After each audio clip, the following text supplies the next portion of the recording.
हर हर महादेव। प्रिय दर्शकों, मिथुन राशि वालों ध्यान से सुनिए। 2 अगस्त 2026 ये तारीख याद कर लीजिए, क्योंकि इस तारीख तक राहु शतभिषा नक्षत्र में गोचर कर रहा है। ये गोचर आपके लिए साधारण नहीं है मिथुन राशि, क्योंकि ये सक्रिय हो रहा है आपके भाग्य भाव में भाग्यस्थ होकर के, यानी कि ये नवम भाव में होगा। यानी कि नवम भाव का क्या मतलब है? मौनम भाव तो भाग्य है, गुरु है, धर्म है, उच्च शिक्षा है, विदेश है, दर्शन है, जीवन की दिशा है, मार्गदर्शन है। इसका अर्थ ये है कि या तो 2026 में आपकी जीवन की दिशा बदल जाएगी, या फिर आप भ्रमित होकर के गलत मार्ग पकड़ लेंगे, और पकड़ने के बाद जहां थे 2024 में, जहां थे 2025 में, 2026 में भी वहीं के वहीं खड़े रहेंगे। क्या कुछ होने वाला है, किन चीज़ों पर ध्यान देना है, इस चीज़ का ध्यान मैं आगे वीडियो में बताऊंगा। क्योंकि राहु प्लस शतभिषा का संयुक्त प्रभाव क्या रहने वाला है, इसको समझ लीजिए। पहले राहु का मतलब निकलता है असामान्य अनुभव, विदेशी संपर्क, भ्रम, तेज उन्नति। और शतभिषा का क्या मतलब है? शतभिषा का तात्पर्य है कि रिसर्च का काम है, टेक्नोलॉजी का काम है, डिजिटल लर्निंग का काम है, ये हिडन सिस्टम का काम है। ये मिथुन के लिए ये बनता है, यानी कि डेस्टिनी रीप्रोग्रामिंग पीरियड। मिथुन के लिए यह डेस्टिनी रीप्रोग्रामिंग पीरियड बनता है। क्योंकि आपके लिए ध्यान रखिए, अब पूरा विश्लेषण करने जा रहा हूं आपका अगस्त तक क्या होगा। 29 मार्च 2026 तक शतभिषा नक्षत्र के तृतीय पद में, यानी कि तृतीय चरण में राहु रहेगा। और 29 मार्च से लेकर के 31 मई 2026 के शतभिषा नक्षत्र के द्वितीय पद अर्थात द्वितीय चरण में राहु रहेगा। 31 मई से लेकर के आपका 2 अगस्त के बीच में राहु शतभिषा नक्षत्र के प्रथम पद में रहेगा। ये गोचर आपको धीरे नहीं बदलेगा मिथुन राशि, ये आपकी सोच, विश्वास और दिशा को झटकों में बदल सकता है। क्योंकि भाग्य, विदेश, जीवन की दिशा सुसंकेत होने जा रहा है। किन किन क्षेत्रों में सुसंकेत है ये समझिएगा। विदेश यात्रा या फिर फॉरेन कनेक्शन में अगर है आपका, तो फिर उसमें अच्छा दिखाई दे रहा है। ऑनलाइन लर्निंग से करियर शिफ्ट हो रहा है, स्पिरिचुअल अवेकिंग का समय है, लाइफ पर्पज क्लैरिटी होगी, लाइफ का पर्पज। गुरु या मेंटर से मार्गदर्शन मिलेगा आपको। अचानक अवसर जो जीवन की दिशा बदल सकता है, ये मिल सकता है आपको। खतरा भी है कुछ, उन खतरों पर ध्यान दीजिए। गलत गुरु का फेक मेंटर बन सकते हैं आप। फेक मेंटर, गलत गुरु और या फेक मेंटर बन सकते हैं। अंधविश्वास में पड़ सकते हैं, आधा ज्ञान लेकर के निर्णय ले सकते हैं, जो कि आधा ज्ञान अधजर गगरी छलकत जाए। बिलीफ क्राइसिस होगा, यानी कि धर्म बनाम तर्क का संघर्ष होगा। क्योंकि नवम भाव में जाकर के ये सारे योग बन रहा है, इसलिए राहु आपको प्रश्न पूछने पर मजबूर करेगा। कि हायर एजुकेशन की मैं बात करूं, तो अब कॉम्पिटिटिव एग्जाम्स की मैं बात करूं, लाभ है किन क्षेत्रों में लाभ है? रिसर्च के क्षेत्र में आप, टेक्नोलॉजी के क्षेत्र में आप, डेटा साइंस में हैं आप, साइकोलॉजी में हैं आप, एस्ट्रोलॉजी में हैं आप, फिलॉसफी में हैं आप। इसमें रुचि बढ़ेगी। अगर इस क्षेत्र में ऑलरेडी हैं आप, तो आपको सफलता मिलेगी। कॉम्पिटिटिव एग्जाम में ब्रेक थ्रू के मौके मिलेंगे आपको। अनकन्वेंशनल सब्जेक्ट्स में सफलता मिल रही है। लेकिन खतरा कहाँ है? खतरा समझना जरूरी है।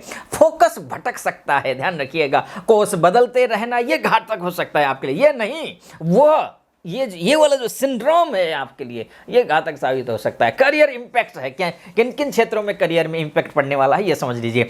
हालांकि ये नवम भाव का गोचर है, लेकिन करियर पर इनडायरेक्ट प्रभाव डालने वाला है। इसका इनडायरेक्ट प्रभाव पड़ेगा। अवसर मिलेंगे, फॉरेन कंपनीज में, कंपनी के साथ में आपके कनेक्शन बढ़ेंगे, और इंटरनेशनल कोलैबोरेशन हो सकता है। रिमोट जॉब के बहुत अच्छे चांसेस मिल रहे हैं। ऑनलाइन टेक्नोलॉजी, ऑनलाइन टीचिंग हो या फिर आपका कंसल्टेंसी हो, ये शानदार है। और इन क्षेत्र में भी कहाँ पर खतरा है? खतरा यहाँ पर है कि गलत करियर स्विच करना, यह खतरनाक हो सकता है। ये मौके ला सकता है। बुद्धि विवेक का प्रयोग करना है, और उपाय मैं बताऊंगा आगे। ग्रह को सही करना है, अपने आप को परफेक्ट बनाने की कोशिश करिए और उस हिसाब से काम करिए। इंपल्सिव रिकॉग्निशन का समय है ये, अनरियलिस्टिक एक्सपेक्टेशंस का समय, ये इसमें खतरा है। जनवरी से लेकर के मार्च के बीच में दिशा भ्रम है। मार्च से लेकर के मई के बीच में डिसीजन कंफ्यूजन है। मई से लेकर के अगस्त के बीच में सही मार्ग दिख सकता है। यानी कि फाइनेंस की अगर मैं बात करूं तो लाभ दिख रहा है, फॉरेन इनकम दिखाई दे रहा है, ऑनलाइन अर्निंग दिखाई दे रही है, ऑनलाइन और इसके साथ नॉलेज नॉलेज बेस्ड इनकम दिखाई दे रहा है। और नुकसान क्या है, कोर्स पर अत्यधिक खर्च हो रहा है, फेक ट्रेनिंग प्रोग्राम्स बन रहे हैं, गारंटीड सक्सेस वाले जो स्कैम है इसमें आप फंस सकते हैं। अब मैरिज की, मैं रिलेशनशिप की बात करूं तो सकारात्मक पक्ष क्या है, डिफरेंट कल्चर से संबंध बन सकता है, आपका रिलेशन बन सकता है, तो ये बच के रहिएगा, यहाँ पर खतरा साबित हो सकता है। जो एक्चुअल दिख रहा है वो होता नहीं है एक्चुअल, इसलिए आपको सोच समझ करके आगे बढ़ना। Different relation, long distance relationship, इसमें भी है, इंटेलेक्चुअल बॉन्डिंग है, लेकिन सावधान किन क्षेत्रों में विचारों का टकराव हो सकता है, और बिलीफ डिफरेंसेज आ सकते हैं आपके बीच में, मोरल जजमेंट इसका योग दिख रहा है। मार्च से लेकर के मई के बीच में मिसअंडरस्टैंडिंग का खतरा दिखाई दे रहा है। उसी तरीके से हेल्थ को लेकर के अगर मैं बात करूं, मानसिक थकान है, ओवर थिंकिंग की परेशानी है, स्लीपिंग इश्यूज है आपके सामने, हिप थिंग पेन दिखाई दे रहा है, नवम भाव संकेत दे रहा है, ये सब कुछ। मेडिटेशन आवश्यक है आपके लिए, ध्यान रखिएगा।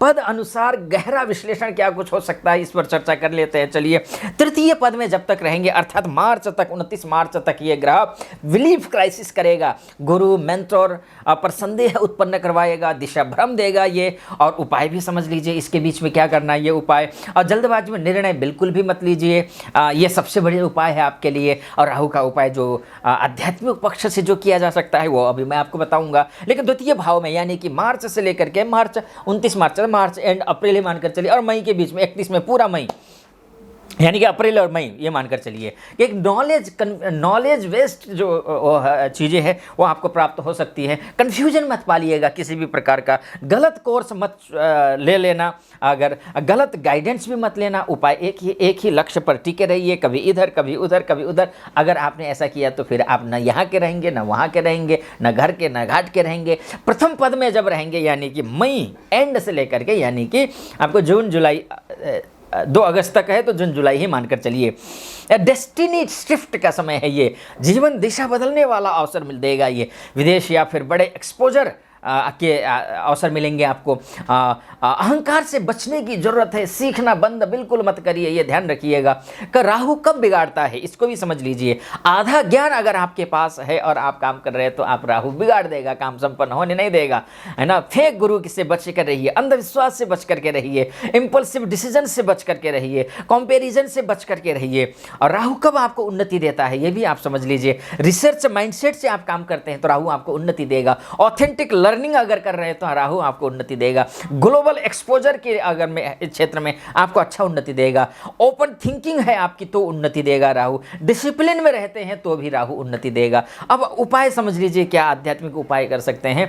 इससे पहले एक बात बोलूँगा, यूट्यूब के माध्यम से तो मुझे इतना अपार स्नेह मिला है, इतने जल्दी इतना कम समय में इतनी सफलता मिल पाना असंभव सा लगता है, बहुत स्नेह मिला है। लेकिन मैं आजकल फेसबुक और इंस्टा में भी आ रहा हूँ, आने की कोशिश कर रहा हूँ। उसका डिस्क्रिप्शन में लिंक होगा, और फेसबुक का भी है, इंस्टा का भी है, उसको क्लिक कीजिए और वहाँ जा करके फॉलो कर दीजिएगा, लाइक कर दीजिएगा, और कमेंट बॉक्स में हर हर महादेव लिख दीजिए। यहाँ भी सब्सक्राइब करना है, अभी तक नहीं किया है आपने तो चैनल को, यानी कि यूट्यूब में सब्सक्राइब कर दीजिएगा, लाइक, और कमेंट बॉक्स में हर हर महादेव या फिर जो भी भावनाएं हैं वो आप व्यक्त कर दीजिएगा। ओम रांग राहवे नमः, इस मंत्र का जाप करना है। उपाय के तौर पर ध्यान रखिए, काले तिल का दान करिए। गुरुजनों को गुरुवार के दिन गुरुजनों का सम्मान करिए, है ना, ये भी आपको ध्यान रखना है। सप्ताह में ध्यान रखिए, सप्ताह में एक दिन सोशल मीडिया से दूर रहिए। हर निर्णय से पहले रिसर्च कीजिए, ये आपको करना आवश्यक है। और मुझसे आप कुंडली दिखाना चाहते हैं, ध्यान रखिएगा,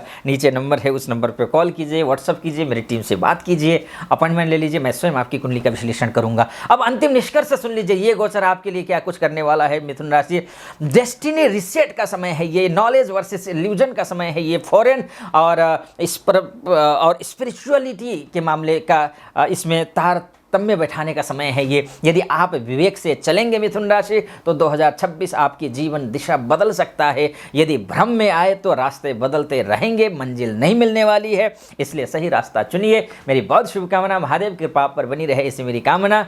अगर कुछ जानना चाहते हैं मुझसे तो नीचे नंबर है, उस पर कॉल कर लीजिए, व्हाट्सअप कर लीजिए, बात हो जाएगी। बाकी सब्सक्राइब, लाइक और फॉलो, लाइक और कमेंट कर दीजिएगा। फिलहाल आप अपना ख्याल रखिए। हर हर महादेव।